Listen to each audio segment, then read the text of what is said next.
Hello.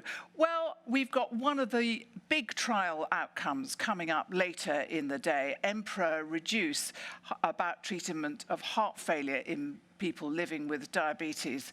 But before we come to the readout from that trial, which we'll have later, we thought that we'd talk to a cardiologist about some of the issues of treating people with diabetes, with heart failure. And welcome to Anna Norhammar from the Karolonska Institute in Stockholm. Anna, hello. So in some ways, we've been very successful at treating heart attack, you know, with statins and with smoking cessation and with all those kind of things, stents. And we've got this big number of people now with heart failure, and an increasing number of those will have diabetes. So what are the big issues for you as a cardiologist treating people in heart failure with diabetes? My major interest here is the diabetes patients that develops heart failure, because nowadays, as you said, we are very successful in preventing ischemic heart disease and also treating ischemic heart disease. So survival rates are much better after myocardial infarction. But the major issue here is that we have not been successful in preventing heart failure and not treating heart failure in diabetes patients. So every data from registries around the world, updated data shows that the diabetes patients, when they have heart failure, have a very much severe prognosis than patients without diabetes. And we have different type of heart failure. You could say heart failure with preserved ejection fraction. That's about the 50% of the population, and for them we don't have any treatments so far, but the data that was presented yesterday and also a month ago are new in this context, because now we have treatments for heart failure with preserved ejection fraction with the new SGLT2 inhibitors. So the data that is presented is yesterday also on the diabetes aspects are really promising, because they show that you can prevent heart failure hospitalization in patients with diabetes. So I think it's really important, these data, that we now have new successful treatments for the heart failure patients with diabetes. I mean, it must be very difficult being faced with patients with heart failure with diabetes and not having any treatment. I mean, how do you deal with them? How do you cope with it? And how do you support those? But now we have, we have been focusing very much on glucose lowering treatment from the diabetes side. We cooperate very much with diabetologists, of course. And there have been a lot of things to do. You really have always in heart failure patients consider what is the causes here. Is it hypertension, ischemic heart disease, and things like that we have been very successful in preventing. But when you have the heart failure established and you have been hospitalized for heart failure, we really need to use the treatments that we have, and that I think is a major problem. We don't use the treatment that we already have, and now we also have. Previously we had treatments for the heart failure with reduced ejection fraction, and now we have novel treatment there as well. But 50% we did not have any specific treatments for, apart from diuretics. So now we have a novel instrument actually to give to our patients. So I think we should be trustful and give reassuring comfort to the patients that we really can help them now. How big are the implications of these results for cardiologists? Because after all, for people, for the diabetologists, they're not involved in the I guess, I may be wrong about this, but in the day-to-day care of the heart failure as you are. So how significant is it for the cardiac community, these results?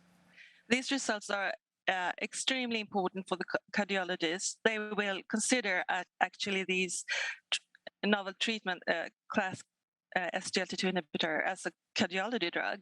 So I think they are almost taking over it as a cardiology drug instead of a diabetes drug. So this is a huge game changer for the cardiology world, for the heart failure researchers and those who care for heart failure patients. So we touched on there that we're seeing an increase in heart failure prevalence. So do you see that continuing to rise? Yeah,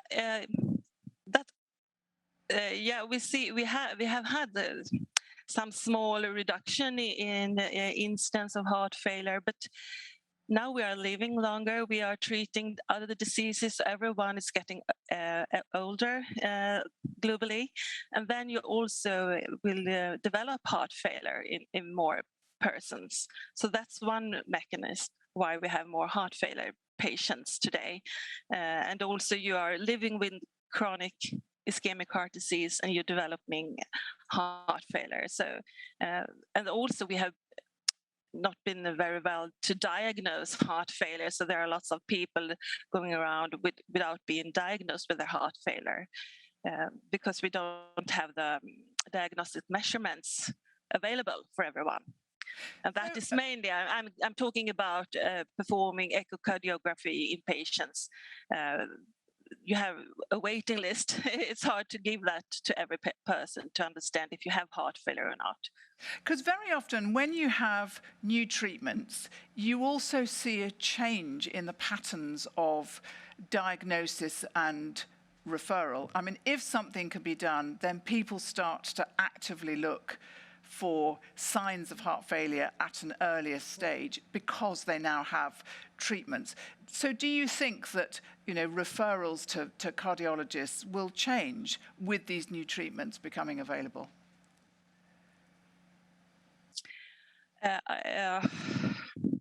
We have them anyhow, I think. If you have heart failure problems and need you often need hospitalization for treatment initiation. So, but now of course we have more to do. But I was wondering if there would be a push to try and make a diagnosis actually before you get to the stage of hospitalization, to initiate treatment at a much earlier stage in the hope that you can you can not get to that hospitalization stage as rapidly. Yeah, it has been a problem for a long time that we have no perfect screening method to find these patients, but they are trying to develop that now, and of course it's better to start early to give treatment and to prevent a deterioration because then you're in a harder position. So, but the study that you will discuss later on today, the Emperor Preserved, it's a very special population, you could say, because they often have lots of comorbidities, and it could be hard to say if it's heart failure or if it's the respiratory causes for dyspnea, and so it's a bit tricky to diagnose these patients.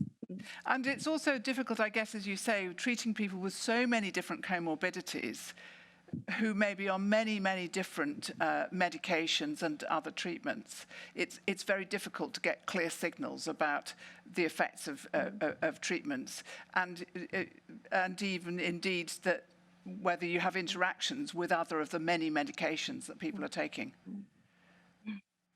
Yeah, but now we have a very new sophisticated guidelines and with algorithms that will help us to diagnose these patients. So I think it will be more easier in the future, I hope, to find these patients. You could screen with, for instance, with natriuretic peptide levels to find these patients. And also, of course, you have to have symptoms and clinical signs of heart failure.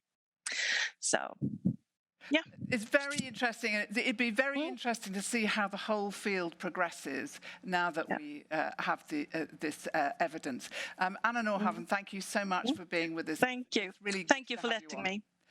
And there'll be more on this study later on.